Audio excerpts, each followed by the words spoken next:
Hello everyone, I'm again back with another lecture on Python.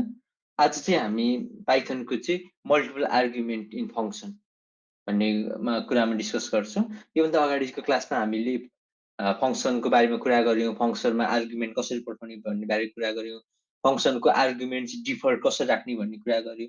र आजको क्लासमा चाहिँ हामी के गर्छौँ भने आर्गुमेन्ट चाहिँ यदि मल्टिपल धेरै युजरलाई धेरै आर्गुमेन्ट एउटा फङ्सनमा पास गर्न छ वा सिमिलर टाइप अफ आर्गुमेन्ट चाहिँ मल्टिपल युजरबाट आउने एक्सपेक्ट गर्न सकिन्छ भने हामीले चाहिँ के गर्नुपर्ने हुन्छ भने युजरको लागि चाहिँ त्यो फङ्सन युज गर्दाखेरि त्यो एउटा ओपन स्पेस राखिदिनु पर्ने हुन्छ। सो हाम्रो आजको एजेन्डा फङ्सनकै बारेमा कुरा हो। हामीलाई चाहिँ के गर्छौँ भने गुगलको ल्याबमा गएर कोडिङ गरेर एउटा इक्जाम्पल हेर्छौँ। सो हाम्रो आजको मैले अघि भने अनुसार function with variable number of argument है, यसलाई कसरी इम्प्लिमेन्ट गर्ने भन्ने कुरा चाहिँ हामी के गरौँ गुगलको ल्याबमा गएर हेरौँ।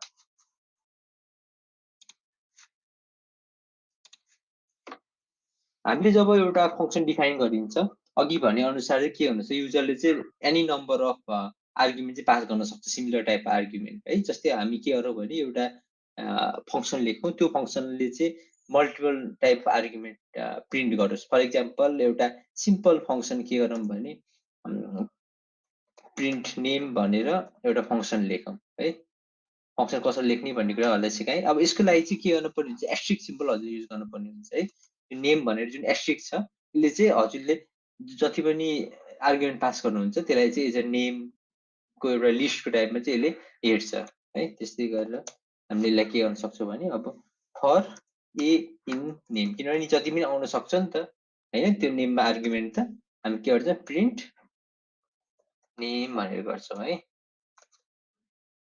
ओके, हाम्रो एउटा फङ्सन हामीले डिफाइन गऱ्यौँ। अब हामी के गर्छौँ यसलाई चाहिँ प्रिन्ट नेम भन्नेमा चाहिँ any number of argument pass गर्न सक्छौँ प्रिन्ट नेम।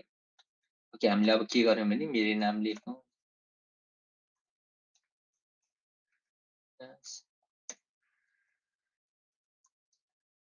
ओके हेर्नु त मैले के तिनवटा नाम पास गरेको छु है। फङ्सनमा चाहिँ के एउटा माथि एस्ट्रिक नेम भन्ने छ तर मैले यहाँ के गरेको छु तिनवटा डिफ्रेन्ट आर्गुमेन्ट चाहिँ पास गरेको छु सबै नेम है। यसलाई रन गरौँ होइन त्यसले के गर्यो भने ओके हामीले के गर्यौँ print name we are printing the name A भन्ने प्रिन्ट गर्नुपर्ने हामीले नेम प्रिन्ट गरेछौँ है। त्यही भएर हामीले के आर्गुमेन्टमा किन हामीले ए प्रिन्ट गर्न पनि ओके होइन त। ए भनेको 1 बाई यसको चाहिँ फर्स्ट आर्गुमेन्ट विजय भन्ने लियो, त्यसपछि सेकेन्ड आर्गुमेन्ट कैलाश भन्ने लियो, त्यसपछि थर्ड आर्गुमेन्ट विवेक भन्ने लियो है।